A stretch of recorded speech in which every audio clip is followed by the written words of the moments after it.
చిత్తూరు జిల్లా పలమనేరులో నూతన industrial park complex ఏర్పాటు చేస్తున్నట్లు ఏఈ ప్రవీణ్ తెలిపారు. దీనికోసం 15.27 కోట్లతో 3 అంతస్తులో కాంప్లెక్స్ కడుతున్నట్లు చెప్పారు. దీని ద్వారా ఎంతో మందికి ఉపాధి అవకాశాలు లభిస్తాయన్నారు.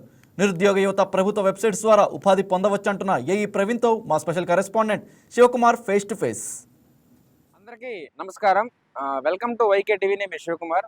సో చూసుకున్నట్లయితే ఇప్పుడు ఇది ఏదైతే నిరుద్యోగం ఉందో ఆ నిరుద్యోగాన్ని నిర్మూలించాలనే ఉద్దేశంతో ఏపీఐఐసి ఆధ్వర్యంలో ఇండస్ట్రియల్ ఏరియా అయితే ఏర్పాటు చేస్తున్నారు చిత్తూరు డిస్టిక్లో. మరి దీనికి సంబంధించి పూర్తి స్థాయిలో చిత్తూరు డిస్టిక్లో ఉన్నటువంటి ఎంతో మంది నిరుద్యోగులు కూడా ఇక్కడ ఉద్యోగ అవకాశాలు వచ్చేదానికైతే అవకాశం ఉంది.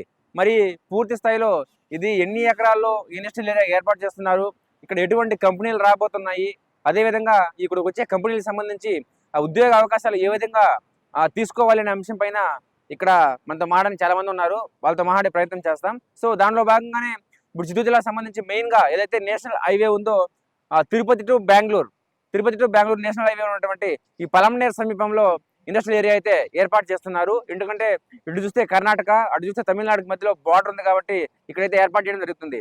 ఎంతోమంది యువత ఉద్యోగ అవకాశాల కోసం పక్క రాష్ట్రాలైనటువంటి ఆ బెంగళూరు, అదేవిధంగా చెన్నైకి వెళ్ళిపోతున్న తరుణంలో ఇండస్ట్రియల్ ఏరియా అయితే ఇక్కడ తీసుకొస్తున్నారు. మరి పూర్తి స్థాయిలో ఇక్కడ ఇండస్ట్రియల్ ఏరియాకి సంబంధించి ఎటువంటి కంపెనీలు ఏర్పాటు చేయబోతున్నారు, అదేవిధంగా దీనికి సంబంధించి పూర్తి స్థాయిలో ఎంతమందికి ఇక్కడ ఉద్యోగ అవకాశాలు వచ్చే అవకాశం అని చెప్పేసి కూడా మనం తెలుసుకునే ప్రయత్నం చేద్దాం. ఇదే విషయం పైన మనతో మాట్లాడడానికి ఇక్కడ ఏఈ సార్ ఉన్నారు. మన సార్ మాట తెలుసుకుందాం. సార్ నమస్తే. సార్ నమస్కారం అండి. సార్, మనకి ఏపీఐసి ఆధ్వర్యంలో ఇక్కడ మనం ఏం నిర్మిస్తున్నాం సార్? అంటే మొత్తం ఇక్కడ విస్తీర్ణం ఎంత ఉంది, ఈ విస్తీర్ణంలో ఏం నిర్మించబోతున్నాం? ఏపీఐసి ఆధ్వర్యంలో పలమనేరులో మనది 68 ఎకరాల్లో ఆల్రెడీ 98 ఆ ప్రాంతాల్లో ఒక ఎస్టేట్ ప్రారంభించామండి. అది పూర్తి అయిపోయింది. దాని తర్వాత దాని పక్కన ఎక్స్పాన్షన్గా మనం 2019లో ఒక 23 ఎకరాల్లో ఆటో నగరు ఎంఎస్ఎంఈ పెట్టాము. అది కూడా పూర్తి అయిపోయింది. సో ఇండస్ట్రీస్ పరంగా ఇక్కడ మంచి పొటెన్షియాలిటీ ఉందని చెప్పి మా హెడ్ ఆఫీస్ వాళ్ళు ఏం చేశారంటే ఎంఎస్సి సిడిపి స్కీమ్ కింద సెంట్రల్ గవర్నమెంట్ ఆధ్వర్యంలో గవర్నమెంట్ ఆఫ్ ఇండియా 70% ఫండ్స్ ఇస్తారు.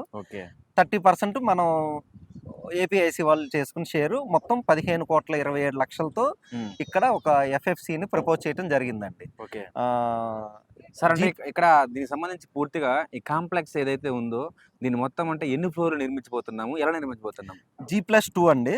మొత్తం ఇది ఒక్కొక్క ఫ్లోర్ లో 10 యూనిట్లు వస్తాయి. మొత్తం 30 యూనిట్లు ఉంటాయి. ఒక్కొక్క యూనిట్ మనకి సుమారుగా 21 అడుగులు వెడల్పు, 43 అడుగులు పొడవుతో ఉంటుందండి. ఓకే సార్, అంటే ఇది కంప్లీట్ అయిపోయిన తర్వాత ఏదైతే ఇప్పుడు నిరుద్యోగం ఎక్కువ ఉంది సార్, ఎక్కడ చూసినా కూడా ఎడ్యుకేషన్ అయిపోయిన తర్వాత, అంటే ఇక్కడున్న ప్రజలు ఎక్కువ చాలా మంది కూడా ఎడ్యుకేషన్ అయిపోయిన తర్వాత ఇట్లా బెంగళూరు కానీ హైదరాబాద్ వెళ్ళిపోతున్నారు. సో వాళ్ళకి ఎటువంటి ఉపాధి ఇక్కడ కలిపేదానికి అవకాశం ఉంటుంది? ఇక్కడ ఖచ్చితంగా అదే అండి. ఇప్పుడు మన గవర్నమెంట్ యొక్క ఉద్దేశం కూడా ఒక 30 యూనిట్లు మనం చిన్న small scale plug and play అన్ని వాళ్ళ ప్రాజెక్ట్ రిపోర్ట్తో వస్తే మనం రెడీగా యూనిట్స్ ఇచ్చేయడానికి రెడీగా ఉంటాము. లీజ్ బేసిస్లో అలాట్ చేస్తారు.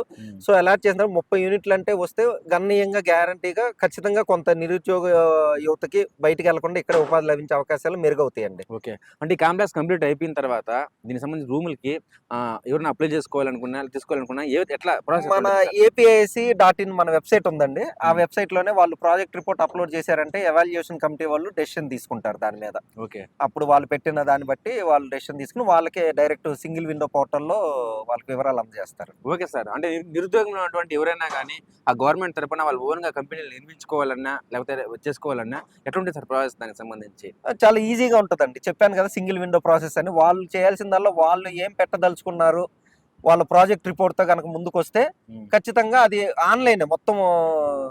సింగిల్ మ్యాన్ టచ్ కూడా ఎక్కడ ఉండదండి, హ్యాండ్ టచ్ ఎక్కడ ఉండదు. మొత్తం ఆన్లైన్లో అప్లై చేసుకుంటే వాళ్ళకి తెలిసిపోద్ది. మళ్ళీ కలెక్టర్ గారి ఆధ్వర్యంలో కానీ లేకపోతే హెడ్ ఆఫీస్లో కానీ దాన్ని ఎవాల్యుయేషన్ చేస్తారు.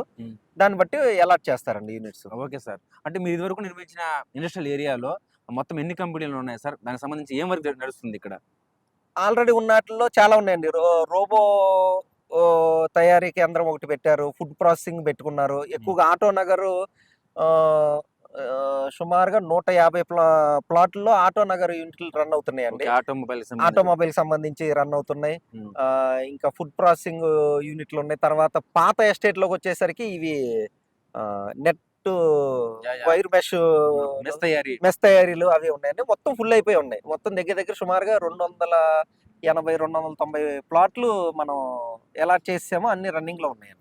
సార్ అంటే పెద్ద పెద్ద కంపెనీలు తెచ్చేదానికి ఏదైనా అవకాశం ఉందంటారా ఫ్యూచర్ లో? అది గణరాజపల్లి ఉంది కదండి మనకి ఇక్కడ దగ్గరలోనే ఒక 15 కిలోమీటర్ల దూరంలో. అక్కడ Parle, switch gear, farm gate, ఇంకా హీమేర్ అని మంచి మంచి కంపెనీలు ఉన్నాయండి. ఇంకా మిగతావి కూడా మనం ల్యాండ్ కోసం కృషి చేస్తున్నాము.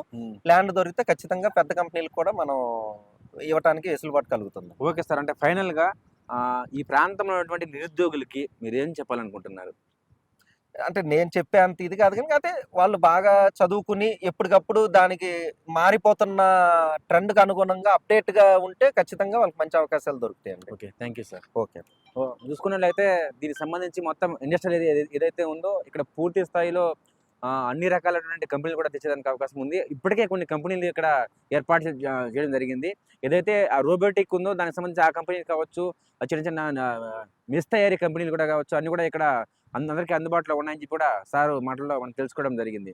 మరి ఏదేమైనా కానీ పూర్తి స్థాయిలో ఒక నేషనల్ హైవే పరిధిలో ఇంత మంచి కాంప్లెక్స్ రావడం పట్ల కూడా ఇక్కడ ఉన్నటువంటి లోకల్లో ఉన్నటువంటి ఎవరైతే నిరుద్యోగులు ఉన్నారో వాళ్ళకి రాబోయే రోజుల్లో పూర్తి స్థాయిలో ఇక్కడ ఉద్యోగాలు కూడా కలిసడానికి అవకాశం ఉందని చెప్పి కూడా మనకి చెప్పడం జరుగుతుంది. కెమెరామ్యాన్ సీనుతో Shivakumar, YK TV, Chittoor district. ఈ వీడియో మీకు నచ్చినట్లయితే లైక్ చేయండి, షేర్ చేయండి, మా ఛానల్కి సబ్స్క్రైబ్ చేయండి.